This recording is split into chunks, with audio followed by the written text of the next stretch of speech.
If you're interested in the story behind the business headlines, check out Big Technology Podcast, my weekly show that features in-depth interviews with CEOs, researchers, and reformers in business and technology. Hi, I'm Alex Kantrowitz. I'm a longtime journalist, CNBC contributor, and the host of the show. I empty my Rolodex every Wednesday to bring you awesome episodes, so go check out Big Technology Podcast. It's available on all podcast apps. Would love to have you as a listener. Did you know that small and medium businesses make up 98% of the global economy, but most B2B marketers still treat them as a one-size-fits-all? LinkedIn's Meet the SMB report reveals why that's a missed opportunity and how you can reach these fast-moving decision makers effectively. Learn more at linkedin.com/meet-the-SMB.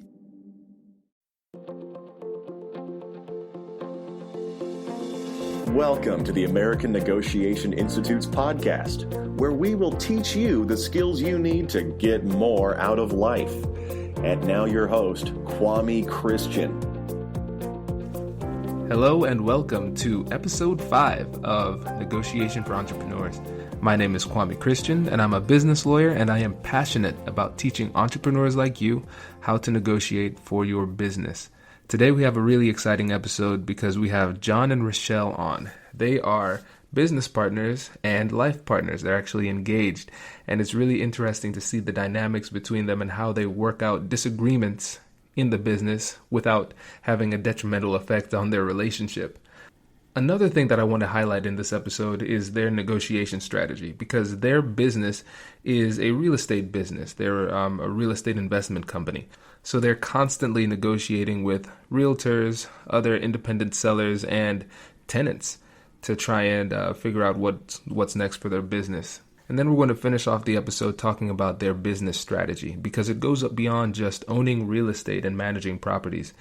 They're coming up with a course that systematizes their process and allows people like you and me to replicate their success in real estate. So let's get started. Well, I am here with John and Richelle.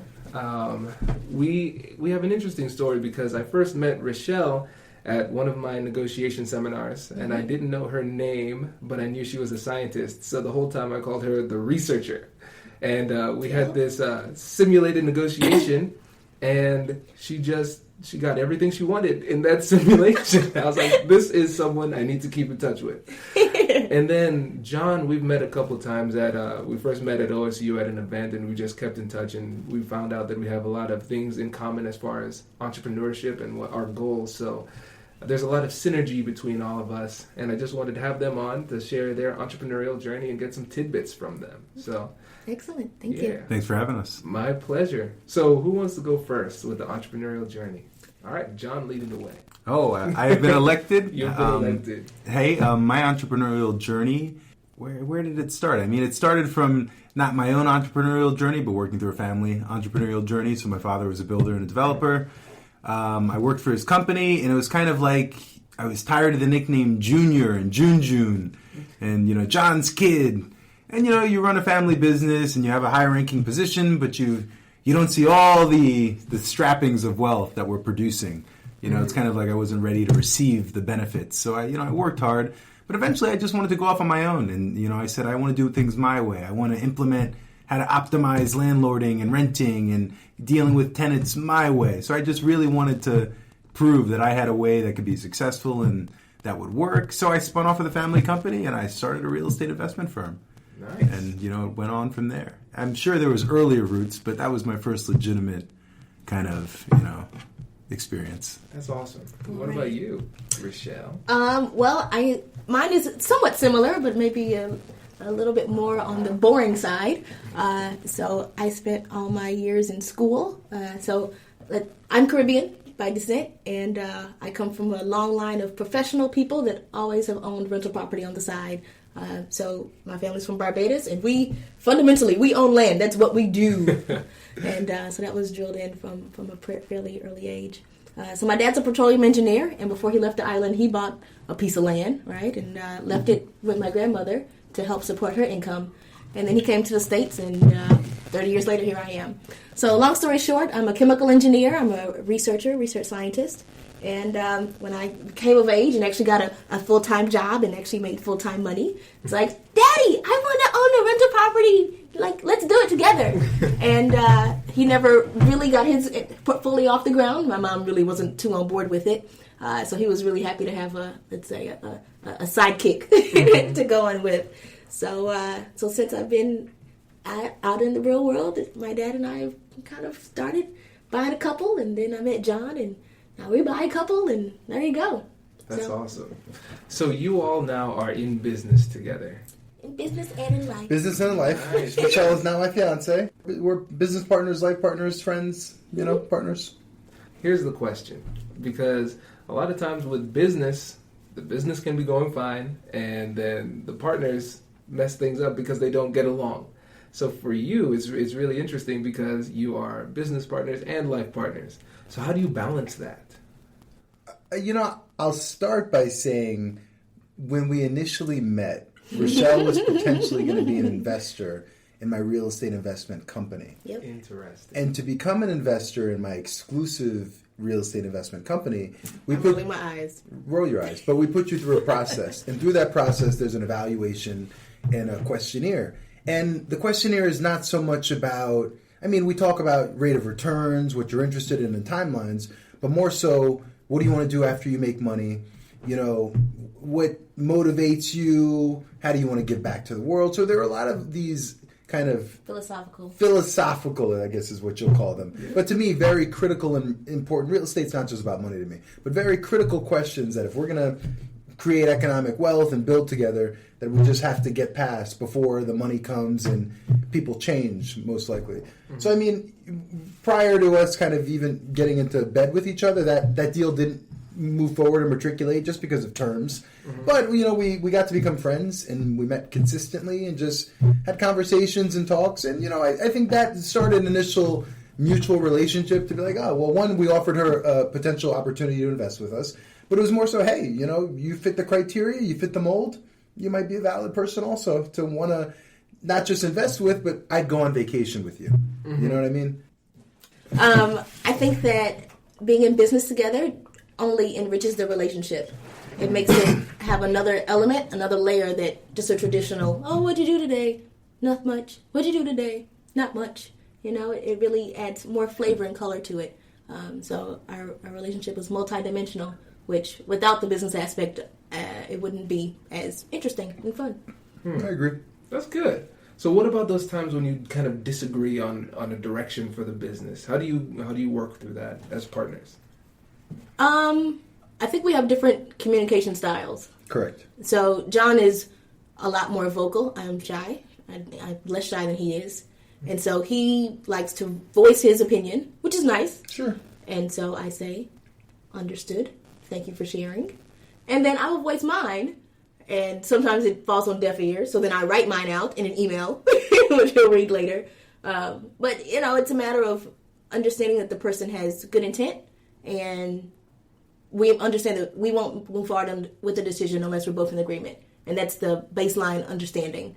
And so as long as everyone understands the basic terms of engagement, then, that's how it works. So even if we have a disagreement, until we resolve said disagreement, no decisions will be made. And I will say that when we move forward to want to be in business together and life together, we actually created a conflict resolution plan. We did. And Seriously. Because John falls on deaf ears constantly, in the plan, John recommended that all kind of disagreements would be written. So I'm a kind of, you can speak to me verbally, and yes, I'm hearing, I'm listening. Write me out the concerns, write me out the opinions, let me read it, let me think about it, and I'll get back to you. For example, he wrote me an engagement contract. So before he proposed... Wait. Oy. So and you meant... It wasn't a prenup. It was not a prenup. It was a... That would have made more sense to me. I, Richelle Thomas, hereby agree that John and I are engaged. It literally was a written, and I signed it, agreement. Yes. Wow. So everything is in writing. Literally, we have a scope of work. So I took a project management class through work, and I came back, and I was telling him all about it, and he's like, this is excellent. Let us implement it. So we did. So we wrote out our scope of work. The time required for each task, estimated time, the expectation for when the task would be complete. We have then a motto. window.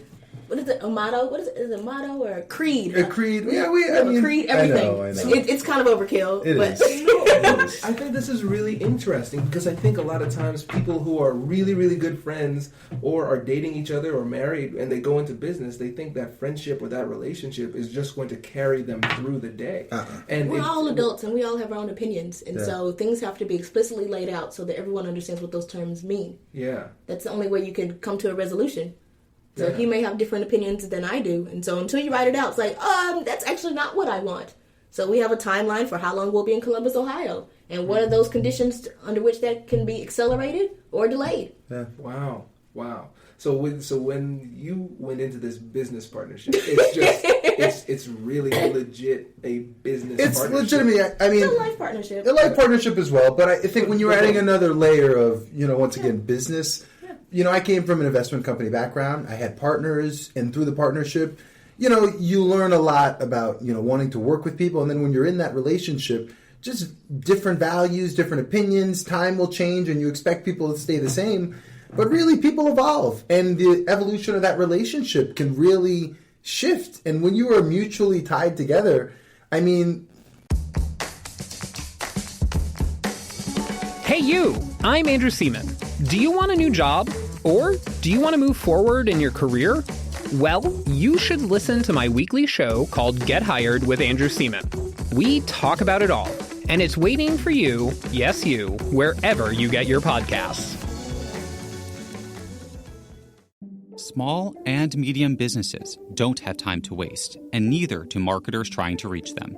On LinkedIn, more SMB decision makers are actively looking for new solutions to help them grow, whether it's software or financial services. Our Meet the SMB report breaks down how these businesses buy and what really influences their choices. Learn more at linkedin.com/meet-the-SMB. That's linkedin.com/meet-the-SMB. Financial means and economics are at stake, and too often we don't want to wake up, in a few years and, we shifted opinions or views, or we've amassed in a bigger, whether it's portfolio or, assets, and things become to deteriorate or get destroyed. Just like an LLC, we have to annually review our documents. And have a resolution for XYZ. Exactly. So when we come to 1 year, we will review. Mm-hmm. What if there's a point after when you come to that 1 year point when one of you realizes, I might want to do something different? Do you have a plan for how the business breaks up? Of course. Yeah, and I think it's a matter of, so whether or not someone wants to shift their role, I think it's a matter of, are we dissolving the overall entity, or is... the reallocation of responsibility. Exactly. Mm-hmm. And are we two different things. Replacing who's doing what, and let's say we want to be hands-off, she wants to be hands-off, or I want to be hands-off, are we just replacing that business role and title as opposed to, we're dissolving this entity and it's like, we can't move forward because, she wants to pursue a think tank and I want to, do third world development, Mm-hmm. So it just Which depends. are both real things that Yeah. you want to do. Yeah, and time intensive and would distract us from the initial project, but it doesn't take away the initial intent of why we started, what we're trying to accomplish, and the fact that or our vested interest in it. Yeah, and providing value. I mean, we're not going to, we're building a community and viable kind of stakeholders in an ecosystem. And, I mean, they shouldn't be disrupted because of our personal choices. Right. So it's kind of being mindful that, hey, if we choose and have pursued building and growing something beyond us, there's a level of consistency that's required. Regardless of what our personal opinions are. Right. Yeah. That's phenomenal. So how do you handle disputes with other people? With other... Well, this is real estate, so you have to deal with realtors, people selling property. Like, what is your negotiation philosophy when it comes to handling those relationships? It's two-tier. I mean, so one, I believe in getting what you want. Okay. But two, I believe in not being rigid. Mm-hmm. So, I mean, we're definitely dealing with a lot of people. I think it's, it's one of those books where you read about BATNA. And I think it was getting to yes or getting past no. One of the books. One of those, yeah. But within the book, it's too often, it's one, we have great counsel and great relationships with attorneys and people help guide us and make strategic decisions. But two, it's recognizing that the ultimate value is getting the deal done and getting dollars in your pocket and the deal to close and things moving forward. So too often, I mean, you know, the concessions have to be made on both ends and just not being too rigid. It's almost like deciding what it is that you want and then ranking them in order of priority, right? So if price is most important to me, then I may delay the timeline, or I may delay something else that's most important to that other person. So absolutely get what you want, but rank that in the full light of all the terms. Because it's not just price, it's price and terms, particularly in real estate, right? And the terms sometimes are more important than the price itself. Yeah. Right? Can you give a scenario where that would be the case? Okay. Seymour. Or, no, you give it, whatever. Seymour is a great example. You do it, though. Okay. So, price can be, I will pay you, let me think. How do I want to say this? Say it right. Okay, so we got this house, right? And the value of the home is, what, $45,000? 45. $45,000, okay? The sales price was $30,000. Initially, okay? yeah. And the person wanted cash, right? Okay, I can give you $30,000 cash, but that's only a $15,000 equity window, which for me is a little thin, right? Or the person can accept payment over time. He can accept terms. So this is where the seller will act as my mortgage company. So instead of me going to JP Morgan Chase and filling out a loan application, and I pay my mortgage payment monthly to Chase, and they pay the seller, so it tells out the picture, I now pay my mortgage payment to the seller, the previous homeowner, every month. Okay? So if you amortize that over 30 years, the mortgage payment, including taxes, comes out to about $340 some odd dollars per month. Okay. Now, I don't want to give you $30,000 in cash, but would I pay you what in my mind is a premium when I only have to put out $300 per month? So a premium and down payment. And not only that, when you look at the seller's kind of best alternative is to, one, continue the operating expenses of holding the property. He's an out-of-state guy, so dealing with the maintenance, upkeep, etc. Two, the location and the dynamics of where the property is located takes a level of sophistication in order to navigate it, in order to be successful. So your best alternative is to keep burning cash. And the burn rate, whether it's in a startup or in a business, is serious.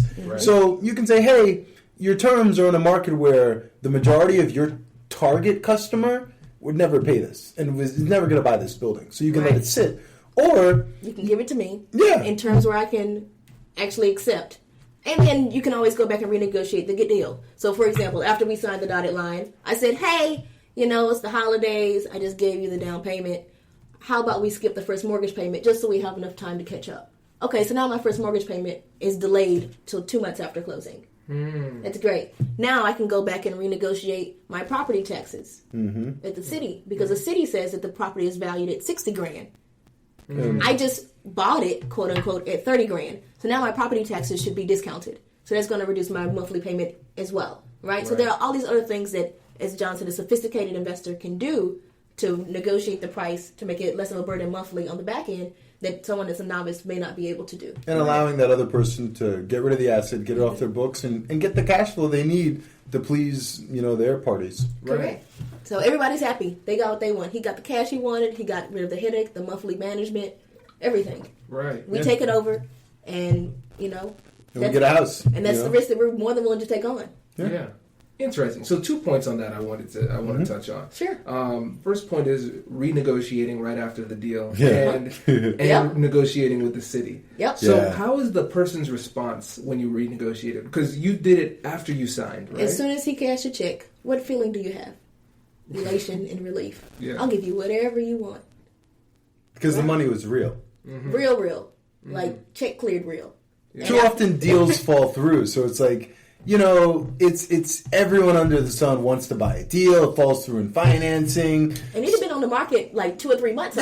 So you're not getting hits. And people can't get financing. This was the third time he sold it.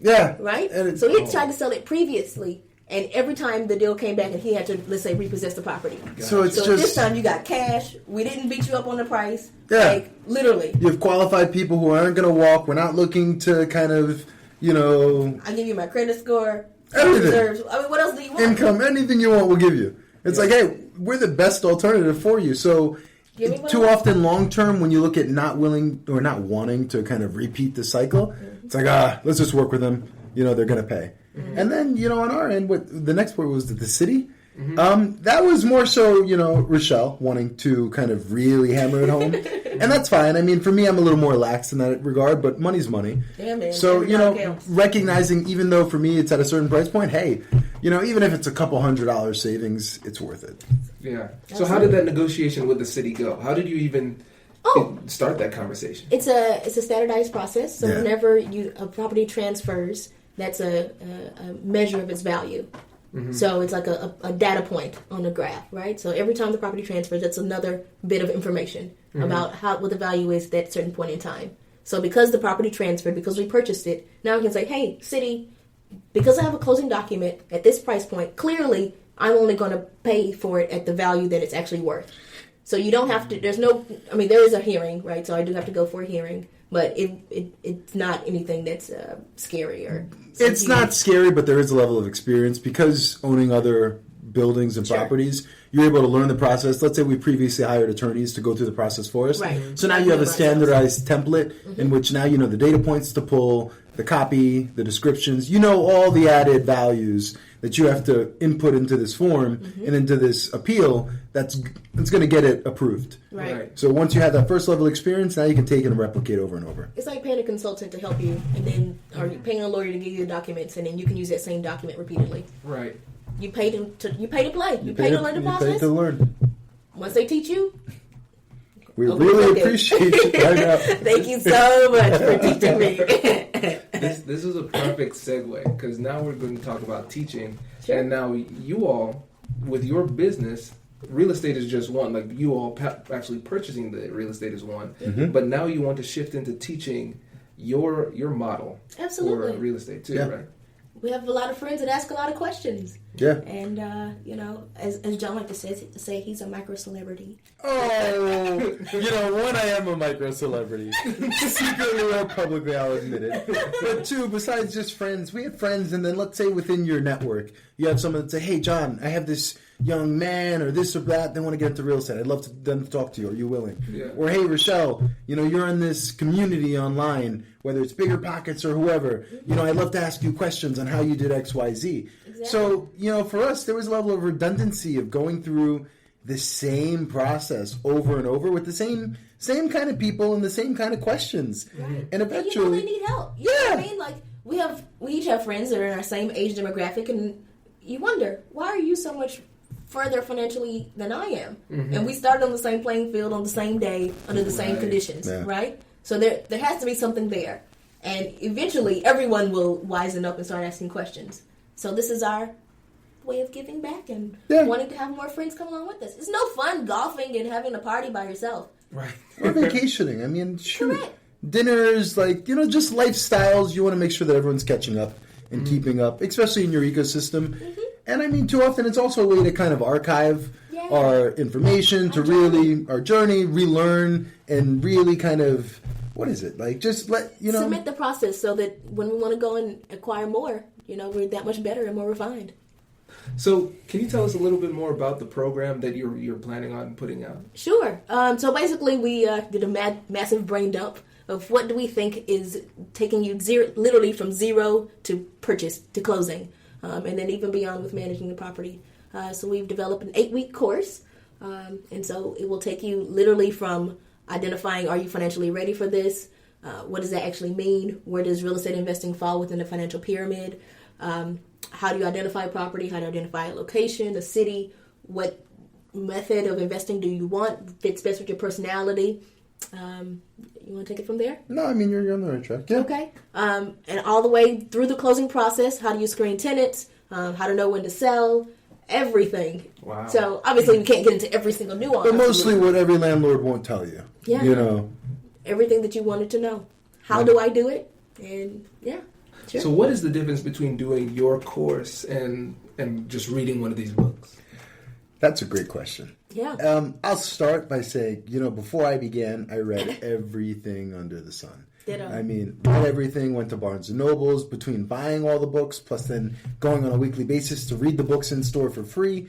you know, on one end, they don't tell you the negative, the bad, and the horror stories. So, you know, I mean, too often you hear the hearsay of, oh, tenant won't pay or flooding or blah, blah, blah. But you really don't hear kind of the bad contractors or, you know, what not to look for. Mm-hmm. But I'd say our experience, you know, I mean, both of us, we're not 30, you know, so both of us are in our 20s. Mm-hmm. Both of us started early 20s. Very young. Very, very young. Mm-hmm. And I think just too often what's going to resonate is people who are in a similar circumstance or situation and, you know, they want to share a similar journey. So for us, it's just a level of experience and success we've managed to have.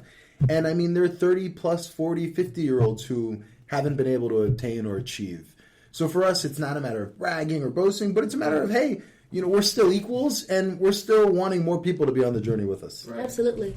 Same thing. I read a ton of books. I read everything I could get my hands on. And there's always gaps, you know. The authors of those books, sometimes they can be a little far removed. Mm-hmm. It takes some time to publish an actual book, right? Right. And so they may not be in the trenches in the field, still doing it, still interviewing. You know, we don't have a team of people. I don't have my own property manager or girls that I want to hire to take that away. So I still screen the tenants. I still look at every application that comes through and all of that. So I know what it's like. I know what it's like for someone to be literally glowing with a halo. And then as soon as they sign the lease, you're like, where did those horns come from? Like, I swear you were like Betty Crocker and you were going to make me a cake. And now I'm like, who is this person?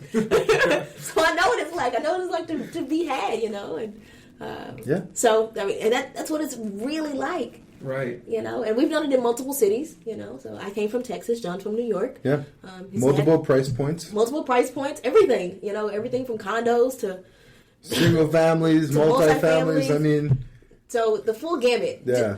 And I think for us, it's just, you know, we've also, I think from early on for me, I started tracking my deals, my process, my photos. I mean, one, it was for credibility when I was raising money in an investment company. Mm-hmm. But two, I really wanted to create a replicable, repeatable model. Mm-hmm. I mean, too often I wanted to be viewed. I took a non-traditional path. Mm-hmm. So, you know, I didn't go straight to university, but I did go.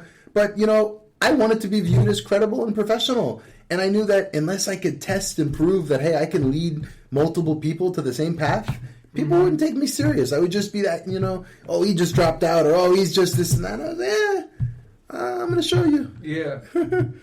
So what other things do you think add more value to the course than a typical just book or class would?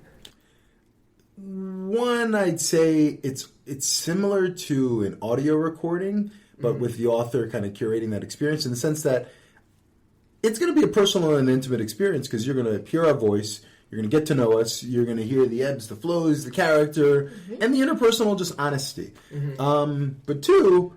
You know, we're creating a community, so we have our Facebook group, and we're not going away. You know, we're always available to our subscribers and people that join the course. People that are on our newsletter, they reply to our emails and literally say, hey, what about this? What about that?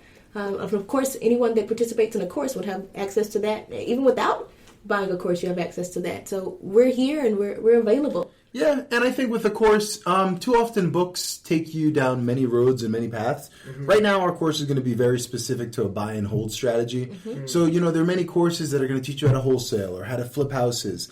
We really want to hammer down the mindset of kind of Buffett, value investing, and buying and holding forever. And being prudent. Yeah. I don't think a lot of the books really start at the beginning. Okay, this is what dollars are. This is what a savings account is. And really, where does real estate investing fall? Like, it's not the same thing as having an emergency fund. It's really like the grad school of investing, right? And so to really lay out that landscape to make sure that you're financially prudent from the beginning, that's something that a book can't tell you. A book is going to dive directly into this one topic that you want without making sure that full landscape and foundation is laid appropriately. And I think we really want to hammer down the responsibility of kind of... It's a big deal. Yeah, I mean, it's one thing to say, I want to own a house, I want to invest in property, but it's another to say that, oh my God, the little kid is going to come up to me and say, this house is better than the last place I lived in. Yeah. And I mean, the environment that you're creating for people and the influence you have on their situation, the neighborhood, the community...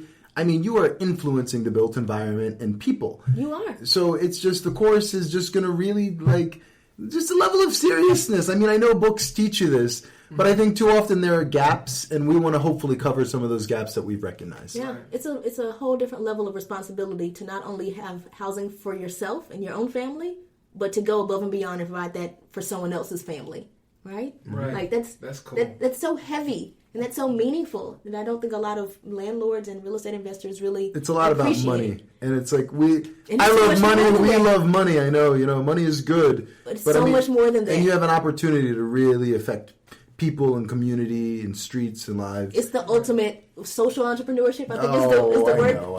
It can the be. buzzword. But I mean, it is. Like you're providing housing for someone. This is their home, their place where they go and they rest, and you're giving that to them. Of course, you get something in return for it, but that's a wonderful gift, I think. Yeah. See, this is cool because what it seems like to me is that not only are you creating a systematic style, a systematic approach to real estate entrepreneurship, which is great. Because for me, that's something I've wanted to get into for a long time, and I've read those books, and like you said, they are a little bit everywhere. Like you could do this. I was like, no, just tell me exactly what to do and how you did it, and let me model it 100% off of you. And I think it's cool that you all are coming from a young professional perspective as well, not somebody who's been in the game forever. No. And you. Not only are you talking about the money, but you also are socially conscious with it too. Because a lot of times people just do it for the money, and then that's when you become a slumlord and people hate you. Yeah. I mean, I know. It's monopoly, but even before I started, and even before... It's a real life monopoly. Yeah, I mean, when I was picking what to study in university, and it's like I could have studied business, I could have studied real estate. I picked and I chose city and regional planning. And I always asked myself, too often you go into a community and you hear, this is a bad neighborhood and these people are bad and they're the reasons. And then, I don't know when the consciousness picked up, but too often, majority of Americans, like half the country right now doesn't own their own home. They're renting. And the landlord picked, you're in my place, you're in my building, you're in my property, you're my resident. I chose you. I put you in the circumstance. I mean, you came to me for an opportunity and a place to live. And I created this circumstance, the situation. I went to the bank. I bought the building. I dealt with the logistics of owning. Right. So too often, I mean, we can't blame the community members and the people. I mean, to a certain extent, you can. But the landlord has control over the situation. I can choose the quality of person. I can try to train them. I can try to give them insight on what we expect, our expectations, their responsibilities. I mean, we can't just say, hey, this is bad because the people are bad. It's the landlord who sets the stage. It's management, being the ruler of the company. Good stuff. All right. Well, we're at about 30 minutes now. So how about we end with this? So what is your negotiation philosophy? So what are some tips, actionable tips that you can give to the audience that they can take and move their business forward? A first one I would say is what we mentioned earlier. BATNA. Figure out what it is that you have to have. What is BATNA? Best alternative to a negotiated agreement, right? So if we can't reach an agreement, what do I have to have in order to leave this table, right? So figure out what that is and identify the path of least resistance to get there. And for yourself as well as the person you're going against. And not against, but the negotiating participant. And theirs is probably even more important than yours. By understanding theirs, you can really kind of find the win-win. Excuse me. Absolutely. Right. And so how do you do that though? Like how does knowing their best alternative help you at the negotiating table? It gives you the upper hand. You can be wrong, but it gives you leverage. So it definitely gives you the upper hand, but it allows you to kind of, it's almost being in the balcony and being able to frame the view from their eyes and saying, okay, I recognize that Richelle, I'm hypothesizing, but I recognize that Richelle might need X, Y, and Z, and here's what X, Y, and Z is going to do for her bottom line. So if I can achieve that in whatever roundabout way that I deem is appropriate, she might say yes. And by her saying yes, I win. And not, win financially, but just win in the sense of, we're able to move forward. And I think too often people don't want to be at a wall and a standstill. They want to find ways to mutually move forward. So it's just being able to take a look at the other side's, opportunity and stance and being willing. Yeah, and motivation and being willing to recognize that, internalize it, and finding ways to work with it. Right. So just being, pragmatic about that approach and working to a resolution as opposed to being in a standoff. Right. Well, good stuff. So how can our audience here get in touch with you and what you're doing? They can visit us at Life, Liberty, property.com. So that is Life, Liberty, and not and, but the letter N. The letter N. Life, Liberty, and Property.com. Cool. And I will say this too. They have one of the best newsletters I've seen. And so get on that list and get in touch with John and Richelle. Thank you. Awesome. So Thanks for having us. Yeah, It was a pleasure to be here. All right, everyone. I hope you found that interview helpful. I had a lot of fun, and I know they did too. And if you are a business owner and you want to get a list of negotiable business expenses, go to AmericanNegotiationInstitute.com/list. There's a link to that in the description as well. That free list will give you an idea of some of the business and personal expenses that you can actually negotiate. And hopefully you'll be able to save some money at the end of the year. If you are, shoot me an email. I'd love to hear how it went. Thanks again for listening. And if you like this episode, please rate and subscribe. We really appreciate the support. And I am looking forward to seeing you in the next one. I'll catch you later.